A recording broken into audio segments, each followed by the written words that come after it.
По очертаниям будущей футбольной площадки уже можно с уверенностью сказать, какой она будет. Работы идут полным ходом. До сдачи объекта времени немного. По итогам реализации проекта жителям Насыр-Корта представят спортплощадку, где они смогут проводить свой досуг независимо от времени суток благодаря освещению. Сейчас рабочие на завершающей стадии строительства. Мы сегодня расчесываем футбольное поле. Это один из важных этапов на футбольном поле. Это резиновая крошка. Она обеспечивает амортизацию на футбольном поле.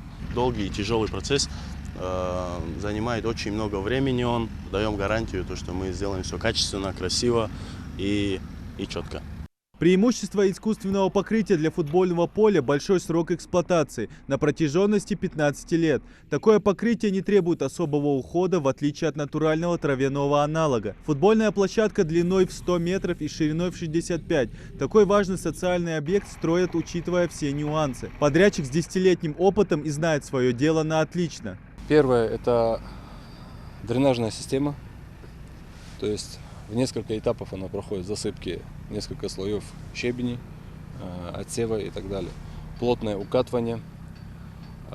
Затем у нас газон стелится, склеивается. Происходит засыпка кварцевого песка.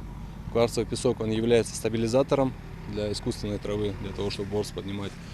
Он происходит тоже в два этапа. Первый, второй слой. Потом засыпается у нас резиновая гранула. В народе говорят резиновая крошка, для амортизации. Сейчас на данный момент идет процесс, ребята работают, идет процесс работы, к завершению.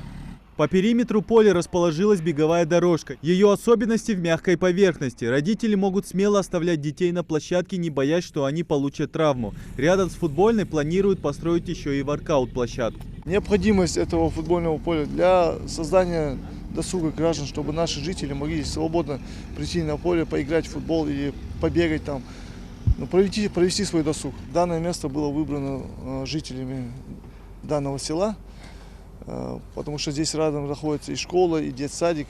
И в дальнейшем планируем здесь построить еще спортивные площадки. И в прогнозах у нас есть строительство физкультурно-оздоровительного комплекса. Зима-лето и такие мини-площадки получают для мини-футбола, для волейбола, для баскетбола. Такие площадки мы планируем во всех населенных пунктах Республики Ингушетия построить. На сегодняшний день в Ингушетии всего около 22% людей, занимающихся спортом. Этот показатель 2024 года по нацпроекту необходимо увеличить до 55%. Идрис Ижиев, Адам Гулоев, Магомед Белакиев, Новости 24.